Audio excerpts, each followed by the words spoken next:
안녕하세요. 저는 30대 후반의 여자이고 현재는 일을 휴직하고 집에서 휴식 중입니다. 남편과는 10여 년 전 결혼했는데 아직까지 저희 부부 슬하에는 아기가 없었습니다. 아기 낳지 말고 부부 둘만 잘 살자는 딩크족도 아닌데 사실 저희 부부에게는 남들에게 말하지 못할 아픈 사연이 있습니다. 여보, 우리 결혼하면 일남 일녀 낳아서 알콩달콩한 가족 꾸리자. 아이 성별이 우리 마음대로 되는 것도 아닌데 그게 어디 쉽겠어? 난 아들이든 딸이든 당신 닮은 아기이기만 하면 돼. 나 닮은 건 별로. 난 아기가 나 말고 당신 붕어빵이었으면 좋겠는데? 저희 부부 결혼하고 3년차 때까지만 해도 아기를 낳고 엄마 아빠가 된다는 생각에 아주 부풀어 있었습니다. 그런데 따로 피임을 하지 않았는데도 임신이 되지 않자 병원을 찾았는데 우리 부부 둘 다 아무 이상이 없다고 하더군요. 두 분 다 건강에는 문제가 없기 때문에 너무 조바심 내지 말고 마음 편하게 가지고 아기를 기다려보는 것이 어떻겠어요? 배란이를 받아가서 계획 임신 노려보는 것도 좋고요. 저희 부부는 그렇게 운동도 부지런히 하고 몸에 좋다는 음식들은 불어 챙겨 먹으면서 임신하려고 많은 노력을 기울였습니다. 제가 평소에 커피와 맥주를 무척 좋아하고 남편은 애연가였는데 저는 커피와 맥주를 끊고 남편은 독하게 담배까지 끊었죠. 그런 노력 덕분인지 결혼 4년 차에 저희 부부에게 임신 소식이 들려왔고 저와 남편은 뛸 듯이 기뻐했습니다. 그러나 기쁜 마음도 잠시 갑자기 왜 이렇게 아랫배가 아프고 불편하지? 아니, 지금 이건... 회사에서 업무를 보고 있는데 사무실 책상 의자에 앉은 채로 저는 하혈을 하며 병원으로 실려갔고 검진 결과 유산되었다는 충격적인 소식을 접해야 했습니다. 아니, 선생님, 아기 집도 건강하고 저에게도 아무 이상 없다고 했는데 왜 갑자기 이런 일이 발생한 거죠? 임산부한테 위험하다는 일은 하나도 안 하면서 엄청 조심했는데요.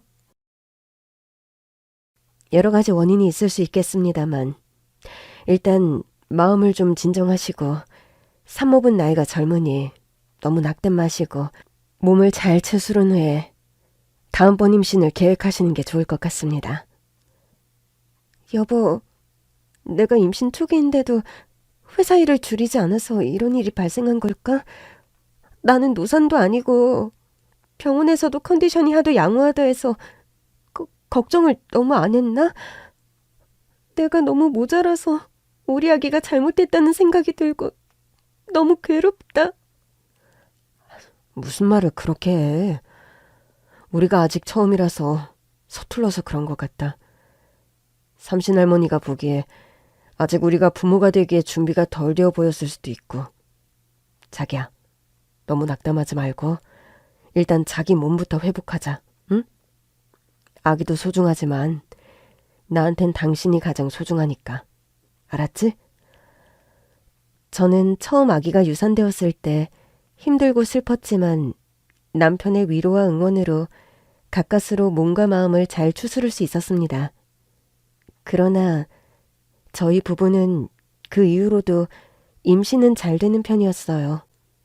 그런데 문제는 제가 습관성 유산으로 이후로도 유산을 7번이나 거부했다는 겁니다. 유산을 반복할수록 점점 엄마가 될 수 있다는 자신감이 사라지면서 우울과 분노, 포기와 수용, 이 4가지의 감정을 오락가락하는 힘든 시간들이 이어졌습니다. 4번 거푸 유산을 하고 난 이후에는 회사까지 휴직하고 몸을 편하게 하면서 임신 준비에 매달렸지만 매번 저희 부부를 찾아온 아기는 허망하게 우리 곁을 떠나버리곤 했어요. 7번째 유산을 했을 때 저는 울면서 남편에게 말했습니다. 여보, 부부 사이가 너무 좋으면 삼신할매가 질투해서 아기를 보내주지 않는다더니 우리가 유달리 금슬이 좋아서 그런 걸까? 우리 부부가 운명이 없는 복을 바라서 자꾸 이렇게 괴롭고 힘들게 산다는 생각이 들어. 우리 그만 아기 갖는 거 포기하자. 여보, 난 당신이 어떤 선택을 하든 당신 의견에 따를 거야. 당신이 지쳐서 그만하고 싶다면 나도 오케이. 아이가 있으면 좋겠지만 없다고 해서 우리 부부 사이가 달라질 건 없어. 안 그래? 말이라도 그렇게 해줘서 고맙다. 당신도 많이 서운하고 속상할 건데. 울긴 왜 울어? 난 무엇보다 그간 당신 몸을 너무 혹사시킨 것 같아서 그게 가장 미안하다. 남은 휴직 기간 동안 아무것도 생각하지 말고 잘 먹고 잘 쉬면서 건강 회복하자. 응? 그렇게 따뜻하게 말해주는 자상한 남편이었습니다. 그렇게 바라는 아기를 가지지 못했지만 저희 부부 서로에 대한 사랑과 배려로 하루하루를 버틴 시간들이었죠. 아기는 그렇게 마음속에서 포기하고 복직 준비를 하던 어느 날 참 얄궂게도 또다시 임신 소식을 알게 되었어요. 여보, 우리 이번 임신 소식은 아무에게도 알리지 말고 우리 부부만 알고 있자. 부모님들께도 알리지 마. 그러는 게 좋겠어. 기쁨은 나눌수록 고비되지만 당신도 겪어봐서 알잖아. 결과가 안 좋고 슬픈 소식을 또 전해야 하게 되면 그 슬픔도 고비되는 거. 그래, 그게 좋겠다. 그 편이 당신 마음도 더 편하게 가질 수 있을 것 같고. 그렇게 저희 부부는 8번째 임신 소식을 아무에게도 말하지 않고 조용히 지내기로 했습니다.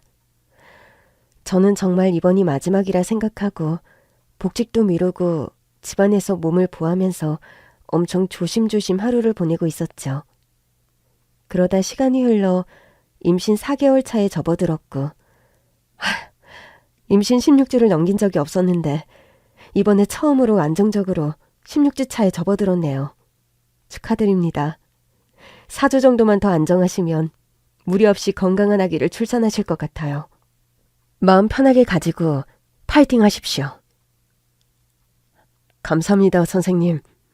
모두 세심하게 살펴주신 덕분이에요.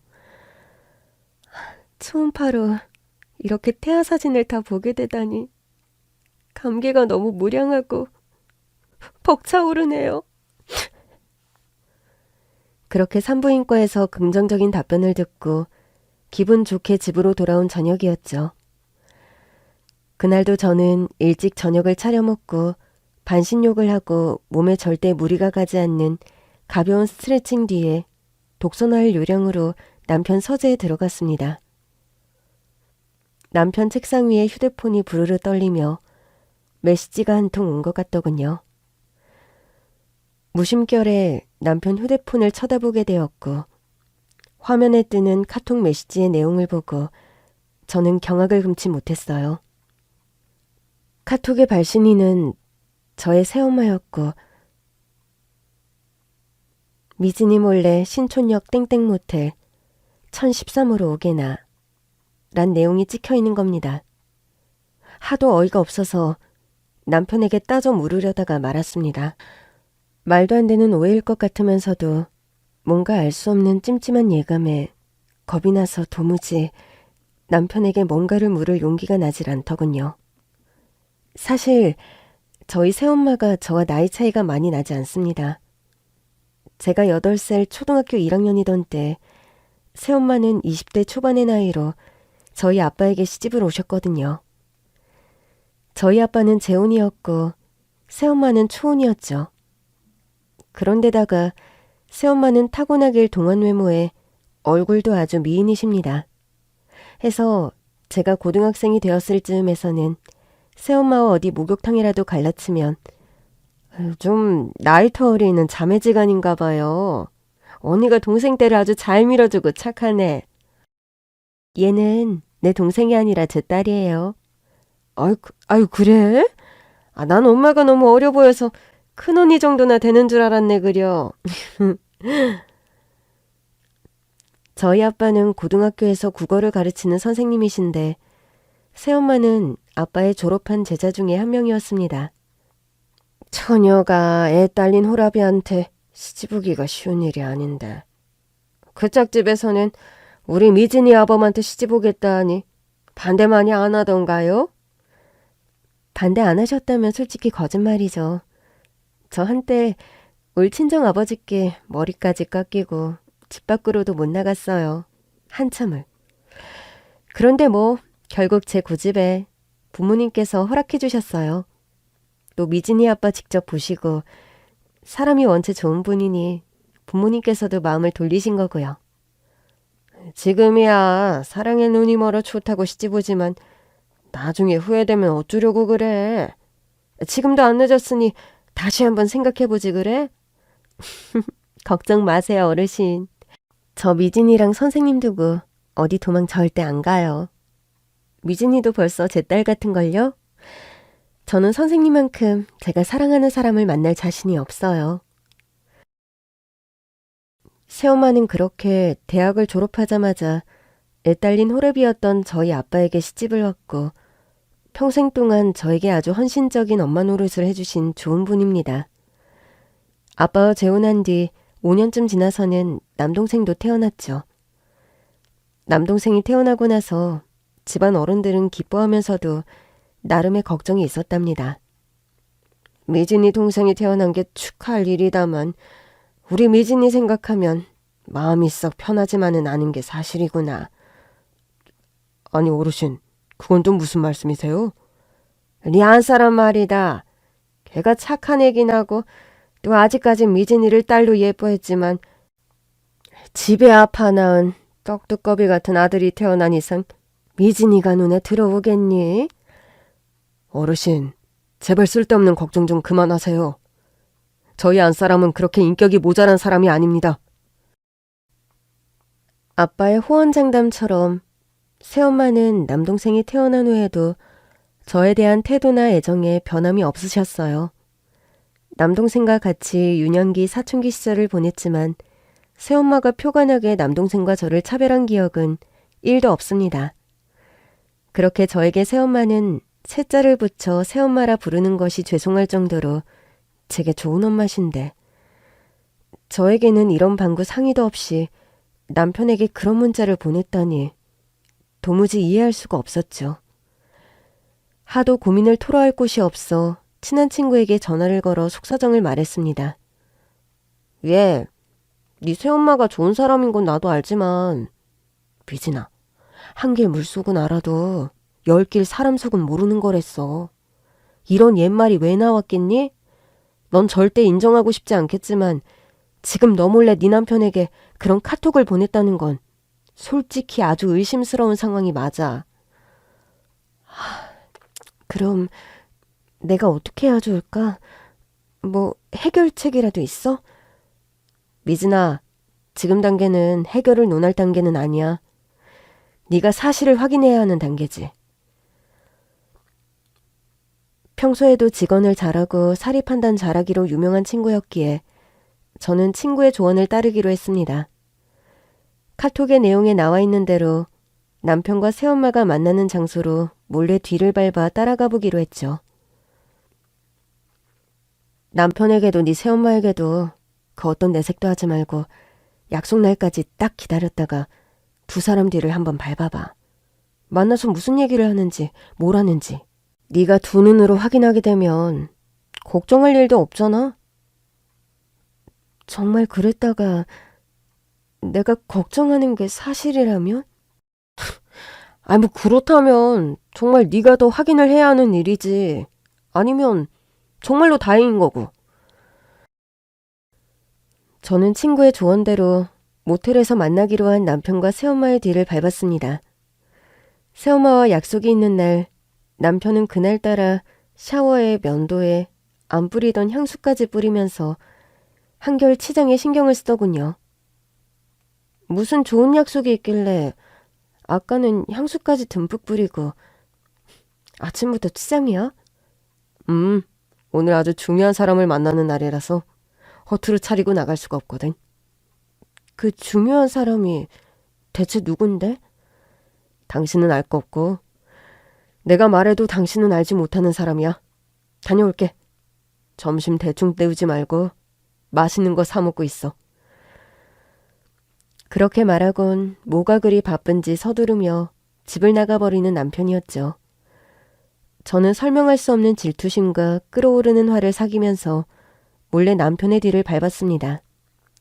생전 타지도 않던 모범 택시까지 대절해서 남편의 차를 뒤쫓아가는데 참아가면서도 내가 이게 뭐하는 짓인가 싶어 기분이 씁쓸하더라고요. 남편은 서울 시내의 한 모텔에 차를 정차하더니 안으로 들어갔습니다. 저도 당장 택시에서 내려 몰래 남편이 들어가는 모텔에 따라 들어갔습니다.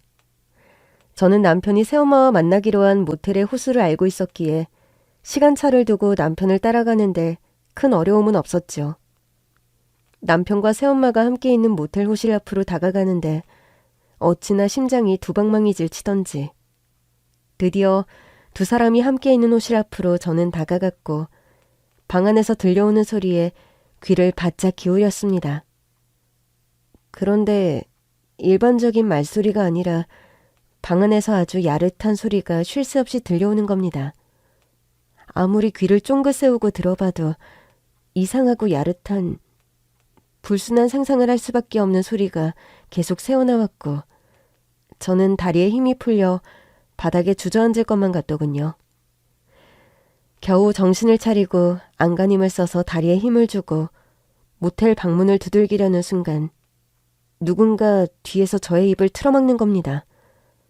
저는 너무 깜짝 놀라서 뒤를 돌아보려는데 또 한 번 기함하고 말했죠. 아빠, 아니 아빠가 대체 여길 어떻게... 미진아, 너 일단 내려가서 아빠하고 얘기하자. 모텔 방 안으로 들어가려는 저를 아빠는 한사코 만류하면서 저를 데리고 모텔 밖으로 나가시는 겁니다. 네가 지금 홀몸도 아니고 충격받는 상황은 무조건 피해야 한다. 그러니까 고집 부리지 말고 당장 아빠 따라 나와. 아니, 아빠, 내가 임신한 거 어떻게 아셨어요? 박서방한테 들어서 알지. 내가 어찌 알겠니? 박서방? 아빠는 새엄마랑 지금 저런 폐륜적인 짓을 저지르는 사위를 박서방이라고 부르고 싶어요? 미진아, 너 지금 무슨 뚱딴지 같은 소리를 하는 거야? 폐륜이라니? 저는 아빠 손에 이끌려서 모텔 근처의 커피숍으로 갔고 카페에 앉아 주스를 마시며 오늘의 비밀스런 만남의 전말에 관해 들을 수 있었습니다. 제 남편과 새엄마 그리고 또 한 사람이 더 모텔 방 안에 있었더군요. 미진아, 네가 어렵게 임신해서 겨우 안정기에 접어들어가는 시기라 천천히 말하려고 했는데 상황이 이렇게 되고 보니 더 숨기는 것도 무리인 것 같구나. 무슨 일이길래 그렇게 말을 빙빙 돌리세요? 지금 모텔 방 안에 네 남편하고 새엄마 그리고 한 사람이 더 있다. 사람이 더 있다뇨? 그게 대체 누군데요? 널 낳아주신 진짜 친엄마. 그분이 지금 모텔 방 안에 계셔. 아니, 그건 또 무슨... 날 낳아준 친엄마는 아주 옛날에 날 낳는 과정에서 돌아가셨다고 분명히 그렇게 말씀하셨잖아요. 너에게 평생 그냥 묻어가려 했던 일인데 일이 이렇게 되어버려서 미안하구나. 아빠가 그렇게 제게 털어놓은 친엄마와의 사연은 정말로 기가 막히고 가슴 아픈 내용이었습니다. 내막이 어떻게 된 거냐고요? 저희 아빠와 친엄마께서는 사실 젊은 시절 집안이 심하게 반대하는 연애를 하셨다고 합니다. 아빠는 가진 거 하나 없는 시골의 가난한 소장농의 아들이었고 네 엄마는 도시에서 나고 자란 서울 아가씨인데다 진정이 숙박업을 운영하는 부잣집 딸이었단다. 너희 엄마 집에서 아빠 같은 가난뱅이 남자에게 절대 딸을 줄 수 없다고 반대가 극심했어. 그런데도 엄마 아빠는 반대를 무릅쓰고 결혼하신 거예요? 아빠가 네 엄마 집에 가서 무릎도 꿇어보고 네 엄마가 단식 투쟁까지 벌여봤지만 아무것도 통하지 않았고, 급기야 네 외할아버지는 네 엄마 머리를 짧게 밀어버리고 방문을 잠가버리기까지 했지. 아니, 진짜 드라마에서나 봤던 일이 실제 그렇게 일어났단 말이에요? 너희 외할아버지는 무남 동료였던 너희 엄마에 대한 애착이 유달리 각별했고 또 보수적이고 아주 엄격한 분이셨단다. 그렇게 방 안에 갇힌 엄마를 대체 어떻게 다시 만나게 되신 건데요? 너희 엄마 갑자기 배가 아프다고 거짓말을 해서 잠깐 병원에 다녀올 수 있었고, 그 틈을 타서 버스를 타고 그대로 아빠에게 도망왔단다. 정말 가진 거 하나 없이 옷가지도 하나 안 챙기고 오는 바람에 입은 차림 그대로 아빠와 그날 밤 야반 도주를 했고, 우리는 시골 조그만 교회에서 우리 둘만의 결혼식을 올리고 함께 살기 시작했어. 그렇게 세상이 반대하는 결혼식을 올리고 아빠와 엄마는 시골의 조그만 농가주택을 개조해서 신혼살림을 시작했다고 합니다. 아빠와 엄마는 그 당시 다니던 대학까지 휴학하고 사랑의 도피를 감행하셨다고 하네요. 아무도 응원해주지 않는 결혼이었지만 네 엄마와 아빠는 행복했단다. 아빠는 시골에서 하루 일당을 받아가며 일을 했고, 네 엄마는 그러던 중 너를 임신했지. 엄마 아빠는 그렇게 양쪽 집안과 모두 절연하고 둘만의 결혼 생활을 하면서 저를 임신하고 출산까지 했답니다. 제가 돌이 조금 지났을 무렵 엄마 아빠는 서울로 이사를 하셨대요. 여전히 엄마의 아버지, 외할아버지는 극심하게 반대하며 딸과 사위를 보지 않겠다고 하셨고, 아빠는 학업을 마쳐야 했기에 없는 형편에도 서울로 다시 돌아오셨던 거죠. 아빠는 당시 사범대학에 다니고 있었는데 다시 복학을 하는 바람에 낮에는 학교를 다니고 밤에는 닥치는 대로 과연히 아르바이트를 하면서 생활비를 벌었지. 네 엄마는 하루 종일 혼자서 너를 돌봤는데. 여기까지 말씀하신 아빠는 한참을 흐느끼시더니 겨우 말씀을 이어가시더군요. 우리가 가진 게 너무 없다 보니까 아주 허름한 동네에 옥탑방을 겨우 얻어 살림을 시작했단다. 거의 5층이 넘는 옥탑에서 갓난아기를 키우는 일이 쉽지 않았지. 부잣집서 나고 자라 공주님처럼 살아온 네 엄마는 하루하루 생활이 녹록지 않았을 텐데도 아빠에게 힘든 내색 하나 안 하고 너를 키워냈단다. 그러던 어느 날 막 기어다니기 시작한 제가 엄마가 잠시 설거지를 하는 사이 집 밖으로 나가는 상황이 발생했고, 옥탑방 계단 밑으로 굴러떨어지는 사고가 발생했다는 겁니다. 자칫 난간 밑으로 떨어져 생명을 잃을 뻔한 저를 엄마는 온몸을 날려서 껴안아 보호했고, 대신 엄마가 낙상을 하시는 바람에 엄마는 머리를 크게 다치셨다고 합니다. 그 사고로 엄마는 뇌출혈 진단을 받았는데 불행하게도 뇌병변 장애인이 되고 말았다. 반신불수로 몸도 불편해지고 언어장애까지. 도저히 너를 돌볼 수 없는 형편이 되고 만 거야. 엄마가 어린 저를 구하려다가 뇌병변 장애인이 되었단 말씀이세요? 그렇단다. 네 엄마는 병원에서 한동안 꼼짝달싹 못할 정도로 위중한 상태였다가 의식을 회복하고 본인의 몸이 그런 지경이 되었다는 사실을 알고는 엄마는 그렇게 어린 저를 구하려고 하시다가 졸지에 몸이 그 지경이 되어버리셨고, 모든 사태를 알게 된 엄마의 친정에서는 노발대발하면서 당장 엄마를 데려가셨다고 합니다. 내가 이래서 애초부터 결혼을 반대했던 거야. 남의 집 귀한 딸 데려다가 호강은 못 시켜줄 망정 멀쩡한 애를 이 지경을 만들어 놓고. 우리 딸은 우리가 알아서 데려가겠네. 혜영이가 이 지경이 되었는데도 결혼해서 살겠다는 강짜를 부리지는 못하겠지. 세상에 우리 딸, 우리 예쁜 딸이 하루아침에. 그렇게 외할머니 외할아버지는 아빠에게 온갖 타박을 하면서 엄마를 데려가셨고, 엄마는 떠나기 전 아빠에게 그런 편지를 남기셨다고 합니다. 여보, 미안해. 난 정말 우리 미진이 키우면서 당신하고 행복하게 살고 싶었는데, 가진 게 없고 가난해도 난 정말 좋았어. 당신의 아내로, 미진이의 엄마로 사는 것이 말이야. 그런데 이제 난 엄마 역할도 아내 역할도 아무것도 할 수 없는 몸이 되어버렸어. 당신한테 마지막 인사를 제대로 하고 싶었는데 이젠 말도 제대로 못하게 되어버려서 내 말을 당신이 잘 알아먹지 못할까봐 이렇게 편지로 남겨. 마음이 무척 아프지만 미진이에게는 엄마는 그냥 이 세상 사람이 아닌 것으로 해줘. 엄마가 이 지경이 된 것, 그리고 본인 때문에 이렇게 된 것을 알면 미진이가 상황을 받아들이기 너무 힘들 거야.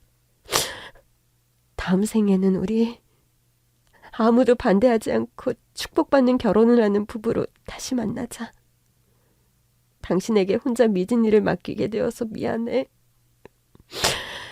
우리 부모님께 부탁도 드려봤지만 노발대발 도무지 말이 안 통하고, 또 당신에게 미진이까지 뺏어오는 건 못할 것 같아서 당신에게 미진이를 부탁하고 떠나. 잘 지내고 부디 건강해. 좋은 여자 만나서 꼭 행복한 가정도 꾸리길 바래.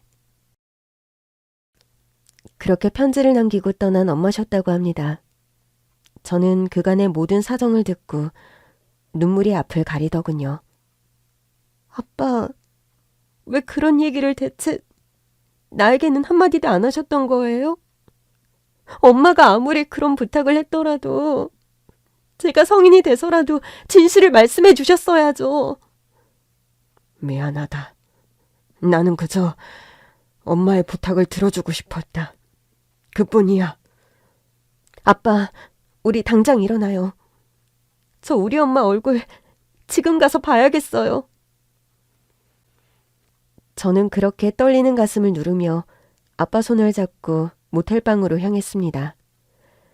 모텔 방 안에 들어가자 새엄마, 제 남편, 그리고 저의 친엄마가 앉아서 이야기를 나누고 계시더군요. 세 사람 모두 제 등장에 무척 깜짝 놀란 모습이었습니다. 아니, 미진이 네가 여길 어떻게... 여보, 미진이에게는 비밀로 하기로 하지 않았어요? 여보, 당신이 심정적으로 놀라면 안 되는 상황이라 어쩔 수 없었어. 네가 미진이니? 엄마는 어눌한 말투로 제게 인사를 건네시며 불편한 한쪽 팔을 제게 내미시는 겁니다. 저는 휠체어에 앉아 그렇게 힘겹게 제게 팔을 내미는 친엄마를 보자 억장이 무너지며 눈물이 쏟아지더군요. 엄마, 저 때문에 이렇게 몸이 불편하게 되신 거라면서요. 그래도 그렇지. 어떻게 평생 제게 거짓말을 할 생각을 하셨어요? 엄마.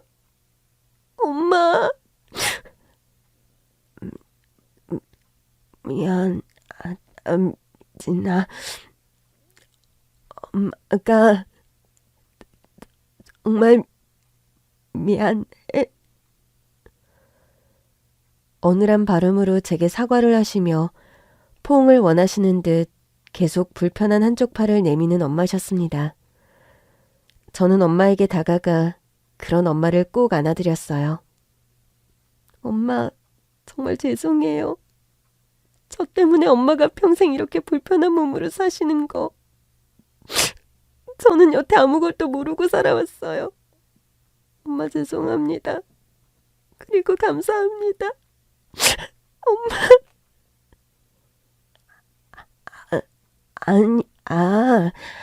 아니, 왜, 미진이? 엄마가, 미안해. 엄마는 제게 미안할 것도 없는데 자꾸 미안하다고 하시더군요. 알고 보니까 엄마는 최근 암투병을 오래 하시다가 시한부 선고를 받으셨다고 합니다.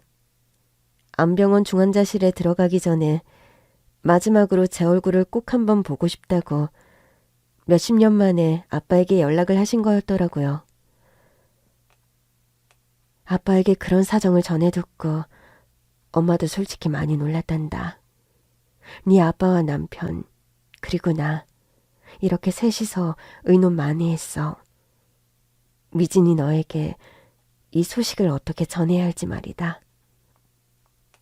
여보, 당신이 임신했고 겨우 안정기에 접어들어가고 있다고 말씀드리니까 지금 당장 당신에게 모든 상황을 말하는 게 충격이 될지 모르니 조금만 더 기다렸다가 모든 사정을 당신에게 설명하는 게 어떨까. 오늘 만나서 그런 의논을 하고 있었던 거야. 나는 그런 줄도 모르고 당신이 몰래 새엄마 연락을 받고 모텔로 가니까 정말 말도 안 되는 상상을 하고 걱정을 했잖아. 이게 대체 무슨 난리야. 새엄마 정말 죄송해요. 제가 진짜 너무 말도 안 되는 걱정을 했어요. 저를 이렇게 걱정하고 배려해서 몰래 네 분이서 만나는 줄도 모르고. 미진아, 이제 그만 울고 엄마랑 말씀 좀 더 나누렴. 이제 다 상황을 알게 되었고 너도 생각보다 의연하게 모든 걸 받아들이는 것 같아서 참 다행이구나. 새엄마는 그렇게 웃으면서 저를 다독여 주셨습니다. 그런 새엄마를 두고 잠깐이나마 이상한 의심을 한 제가 참 부끄럽게 느껴지더군요. 새엄마는 제가 임신에 실패할 때마다 누구보다 먼저 제게 달려와서 미진아, 너무 실망하지 말고 몸부터 추스르자. 엄마가 너 좋아하는 고추장 불고기 만들어 왔어. 미역국이랑 해서 같이 먹고 기운 차리자. 엄마, 내가 무슨 출산을 한 것도 아닌데 왜 매번 제가 실패할 때마다 미역국을 끓여주세요? 유산도 출산이나 매한가지로 몸을 추슬러야 하는 거야. 아기 잃어버릴 때마다 마음이 얼마나 힘이 드는 건데 몸까지 축나면 정말 큰일 난다. 그렇게 저를 살뜰하게 챙겨주시는 새엄마였는데 저는 정말로 고개를 조아리고 새엄마에게 용서를 구했습니다. 엄마가 언어장애 때문에 말소리가 일반 사람들과 많이 다른데 그렇다 보니 모텔 방 앞에서 듣기론 이상한 소리가 새어나오는 것처럼 들린 것이더라고요. 미진아, 괜찮아. 너랑 내가 옛날부터 어디 가면 자매로 오해받고 그랬잖니. 그런 메시지를 몰래 보면 누구라도 이상한 생각을 할 수밖에 없지. 너에게 미리 말하지 못해서 생긴 해프닝이니까 그만 마음 쓰렴. 그렇게 너그럽게 이해해 주시는 새엄마셨습니다. 상황이 정리되고 보니까 친엄마의 위중한 건강 상태가 많이 걱정이 되더군요. 친엄마는 친정 부모님께서 모두 돌아가시고 홀로 힘겹게 투병하고 계신 상황이었습니다. 시간이 흐르면서 저는 임신 안정기에 접어들었고 병원에서는 아기가 건강하게 자라고 있으니 큰 걱정 안 하고 출산일까지 잘 기다리면 되겠다는 말을 하더군요. 여보, 나랑 뱃속의 아기는 이제 크게 걱정 안 해도 되게 생겼는데 투병하는 엄마가 걱정이야. 몸도 성취하는 분이 혼자서 병원 생활하게 하는 거 마음에 많이 걸리고 걱정이 크네. 일단 어머님께서 받아야 하는 항암 치료가 입원해서 받아야 하는 거라니까. 그 기간만 거치면 집에 모시고 와서 돌봐드리는 걸 한번 생각해보자. 아니, 당신 정말 괜찮겠어? 당신이 얼마나 어렵게 만난 친어머니야. 당신 마음 다 아니까. 아무 걱정하지 말고 당신은 일단 출산일까지 건강관리 잘하고 있어. 어머님 병원 퇴원할 시점이 되면 어떻게든 힘닿는 데까지 우리가 돌봐드리기로 하자. 저는 남편의 말이 너무 고마웠고 해서 일단 엄마가 받는 병원에서의 치료 과정이 끝날 때까지 기다리기로 했습니다. 하루하루 시간은 흘렀고 드디어 예정일이 되어서 저는 무사히 출산도 하게 되었습니다. 다행히 자연분만을 하게 되었는데 아이의 성별은 아들이었어요. 여보, 정말 수고했어. 우리가 그렇게 기다리던 튼튼이가 우리 곁으로 왔네. 미진아, 정말 수고 많았다. 튼튼이가 미진이와 네 남편을 꼭 반반씩 닮은 외모구나. 미진아, 네 덕분에 엄마가 할머니가 되어버렸네. 축하하고 정말 고생 많았다. 그렇게 가족들의 축하를 받으면서 저는 몸을 회복해 나갔습니다. 산후조리원에서 아기와 지내는 동안에도 저는 친엄마가 걱정이 되어서 솔직히 자잘한 일들이 손에 잘 잡히지 않더군요. 이렇게 걱정하는 저를 대신해 남편은 엄마가 입원해 계신 병원에 거의 매일이다시피 병문안을 가면서 제게 엄마 소식을 전해주었어요. 여보, 오늘은 아주 기쁜 소식을 당신한테 전할 수 있게 됐다. 그게 대체 무슨 말이야? 기쁜 소식이라니. 장모님께서 저번 주에 마지막 항암 치료를 받으셨는데 결과가 아주 좋다네. 이대로만 잘 회복하면 어쩌면 완치도 기대할 수 있겠다고 담당 의사가 말했어. 정말이야? 엄마가 정말 완치가 가능하대? 치료를 처음 시작할 때만 해도 예후가 별로 안 좋아서 기대를 크게 안 했는데 새로 시작한 항암제가 장모님께 잘 맞아떨어졌나 봐. 그리고 장모님이 말씀하시는데 당신을 만난 후로 살고 싶은 의욕이 많이 생기셨대. 이전까지는 거의 자포자기하다시피 살아오셨는데 당신이 출산하고 또 우리 튼튼이 사진 매일 보다 보니까 하루라도 더 살아야지 싶은 생각이 드셨다나? 여보 고마워. 나 대신 매일 엄마 보러 다녀와주고 병원으로 조리원으로 왔다 갔다 하느라 당신도 정말 고생 많았어. 그렇게 저는 무사히 산후조리원에서 퇴소하고 또 엄마께서도 병원에서 건강을 많이 회복하고 퇴원을 하게 되었습니다. 엄마께서 언어장애가 있으시다 보니 말투가 어눌한데 그래도 적응이 되다 보니 말을 알아먹는 데에는 큰 어려움이 없었습니다. 그리고 제가 조리원에 있는 동안에는 엄마와 매일 휴대폰으로 메시지를 주고받으며 소통을 했죠. 저는 매일 아침에 일어나자마자 우리 아기의 사진을 보내드리고 엄마의 안부를 묻고 엄마께서도 답장을 해주시고 엄마가 병원에 계시고 제가 조리원에 있어서 얼굴을 보지 못하던 기간에도 저희 모녀는 휴대폰 메시지를 통해서 매일 연락하고 많이 가까워지는 시간이 되었어요. 저는 산후조리원에서 집으로 돌아와 아기를 케어하면서 남편과 앞으로의 일들에 관해 다시 상의를 하고 또 아빠와 새엄마에게도 우리의 계획을 말씀드렸어요. 새엄마, 아빠, 드릴 말씀이 있어요. 사실 엄마가 거의 기적적으로 몸이 회복되셔서 너무 다행이긴 한데 앞으로 돌봐주실 분이 딱히 없어서 제가 솔직히 걱정이 많이 돼요. 미진이 네가 뭐 따로 생각한 바라도 있니? 두 분께서 괜찮다고 하시면 저희 집에 엄마를 같이 모시면서 좀 돌봐드리고 싶어요. 네가 갓난아기도 돌보면서 엄마까지 케어하는 게 힘들지 않겠니? 물론 그런 상황이 되면 나도 자주 와서 널 도와주긴 하겠지만. 아니에요. 올케도 몇 달 있으면 출산이라 또 그 집 아기도 엄마는 돌봐주셔야 하잖아요. 저까지 도와달라 부탁드리는 건 제가 너무 염치가 없죠. 아니야. 도와주려면 너도 민석이도 마찬가지로 똑같이 도와줘야지. 엄마에게 우리 집에 지내시는 게 어떠시나 여쭤봤더니 처음엔 한사코 거절하시다가 간병인과 베이비시터를 함께 고용하면 그렇게 하시겠다 하셔서 일단 그렇게 해보기로 했어요. 그래, 미진아. 잘 생각했다. 네 엄마가 건강도 많이 안 좋은데 너를 곁에 두고 생활하면 한결 힘이 될 거야. 여보, 당신도 이해해줘서 고마워. 당연히 이해해줘야 하는 상황이잖아. 미진아, 엄마한테 미안하게 생각하지 말고 엄마 도움 필요하면 언제든지 연락해. 알겠지? 엄마, 정말로 감사드려요. 저도 회사에서 육아휴직을 쓰기로 해서 당분간은 너무 크게 걱정 안 하셔도 될 것 같습니다. 고맙네, 박서방. 힘든 일 있으면 언제든 연락하고.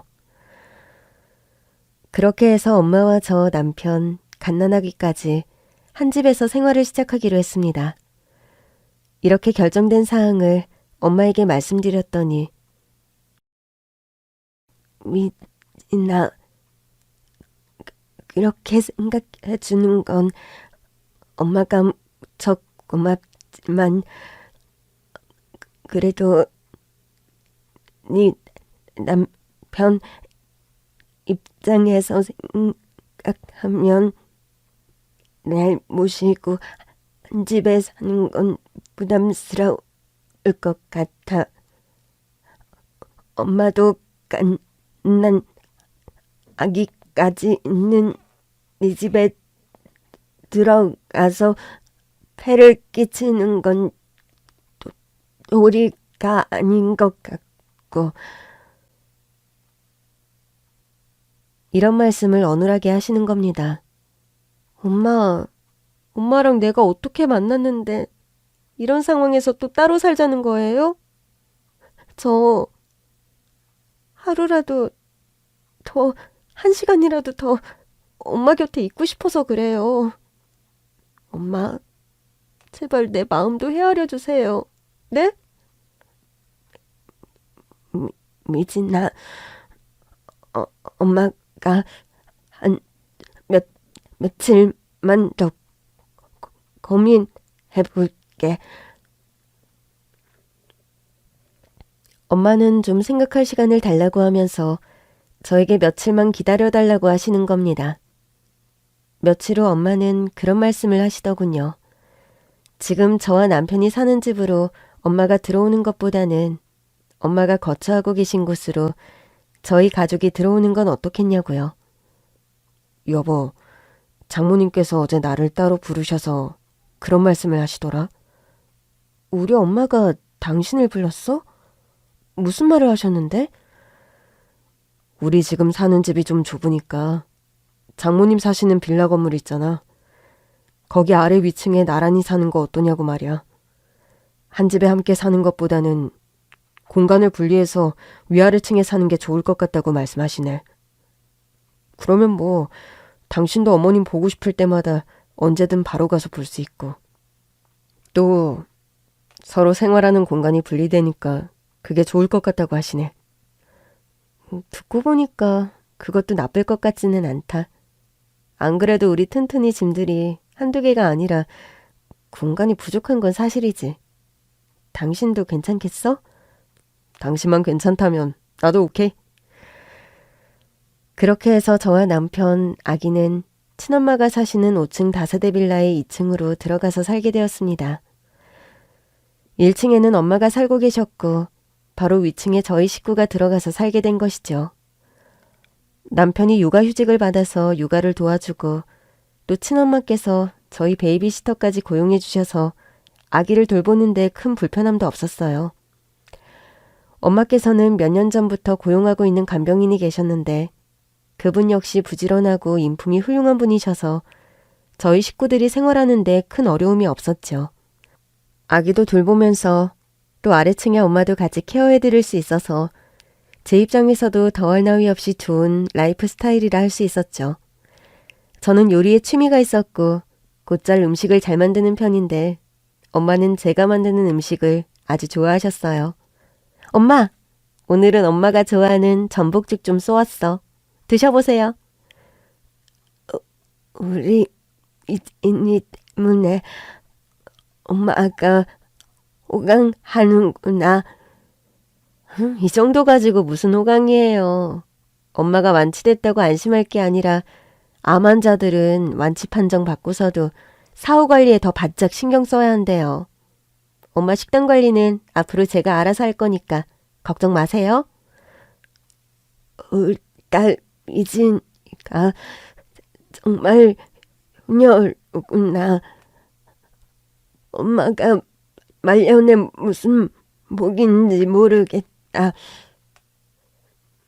그렇게 아이를 돌보면서 엄마 식사를 매끼 챙겨드리는 일이 쉬운 일은 아니었지만 저는 힘든 와중에도 하루하루가 무척 행복했습니다.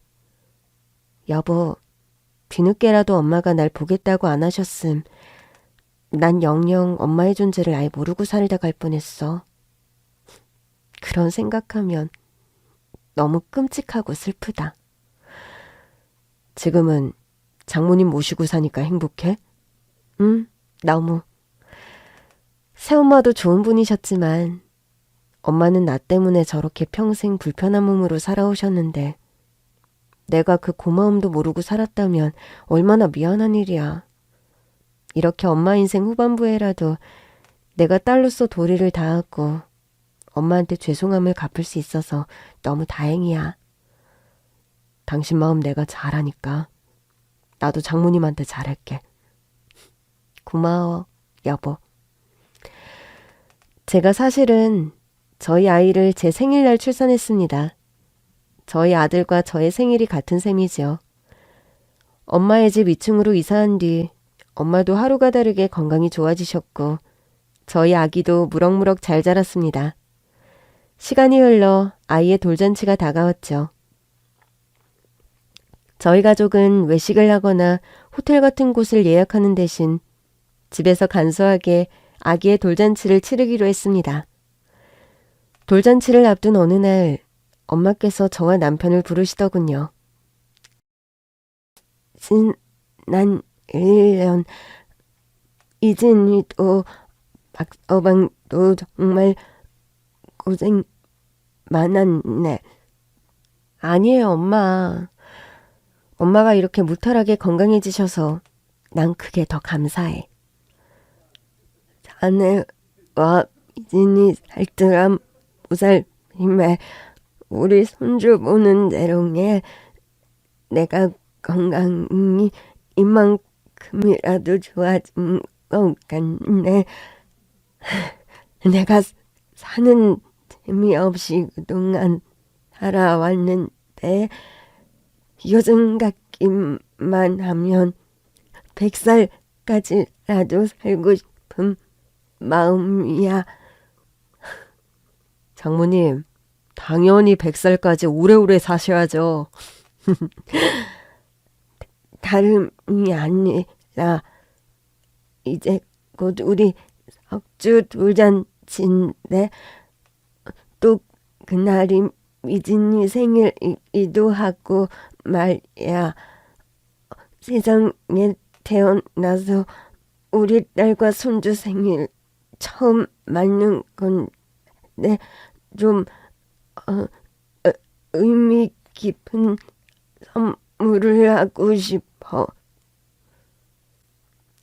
그러면서 엄마는 본인께서 건강이 회복되긴 했지만 나이도 있고 또 암 환자의 특성상 언제 또 나빠질지 모르는 것도 사실이니 주변 정리 겸 재산 상속을 마치고 싶다고 말씀하시는 겁니다. 엄마가 이제는 시한부도 아닌데 왜 괜히 그런 말씀을 하세요?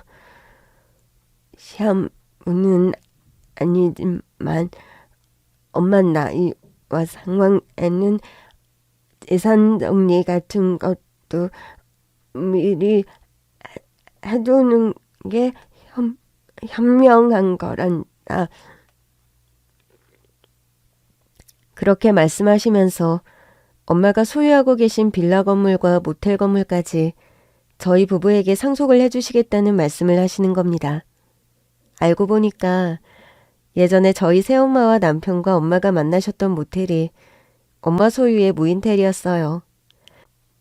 저희 외할머니, 외할아버지께서는 평생 숙박업을 운영하시면서 모텔을 소유하고 계셨는데 몇 년 전 돌아가시면서 그 모텔을 저희 엄마에게 증여해 주신 거였습니다.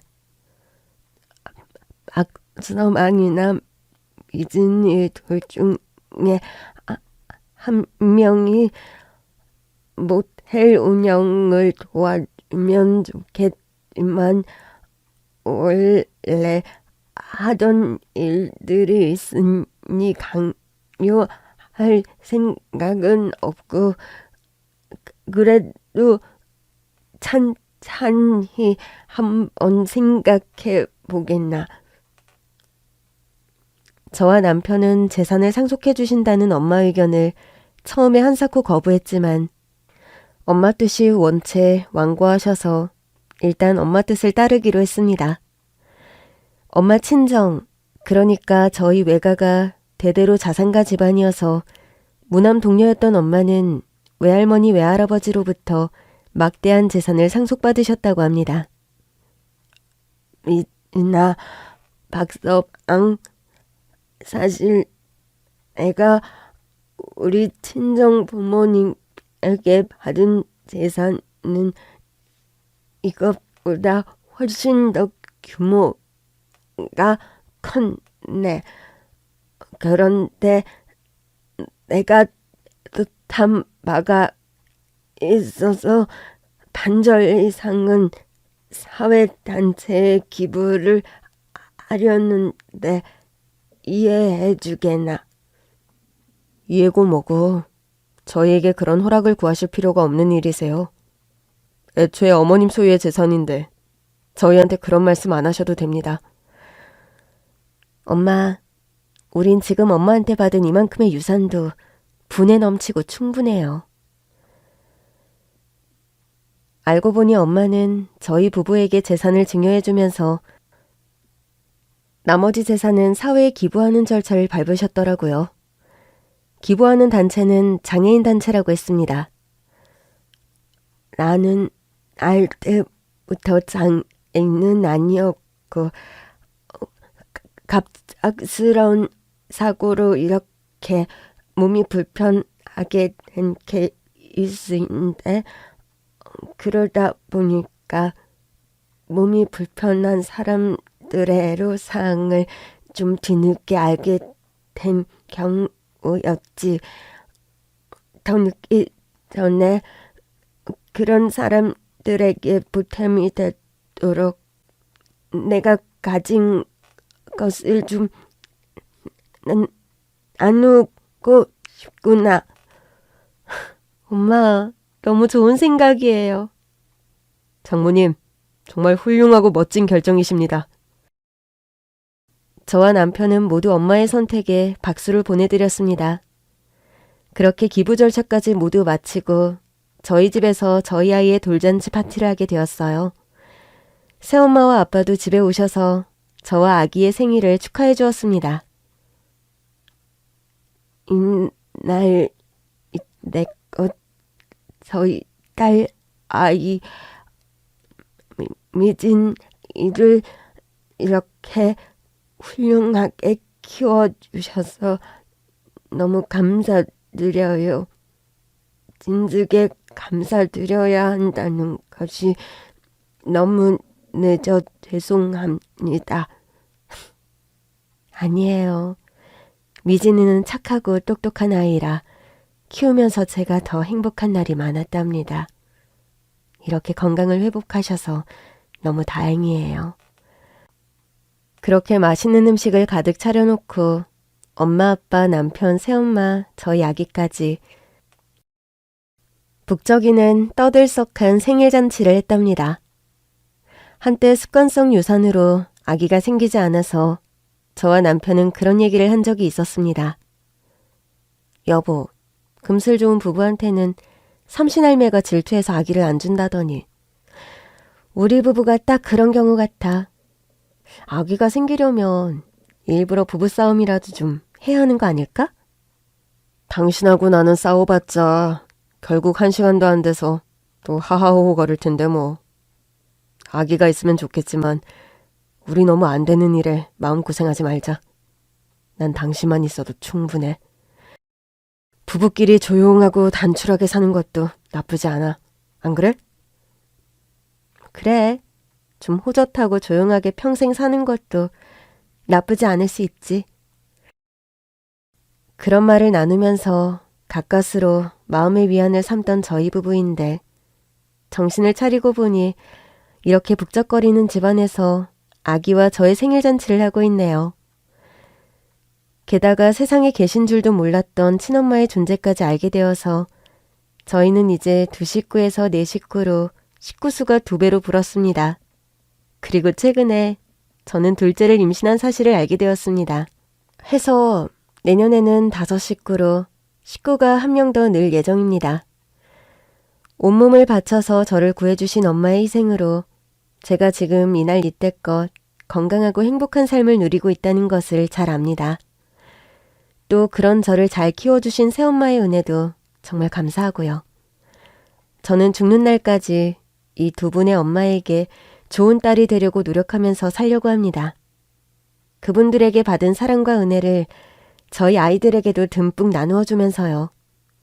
긴 얘기 들어주셔서 정말 감사합니다.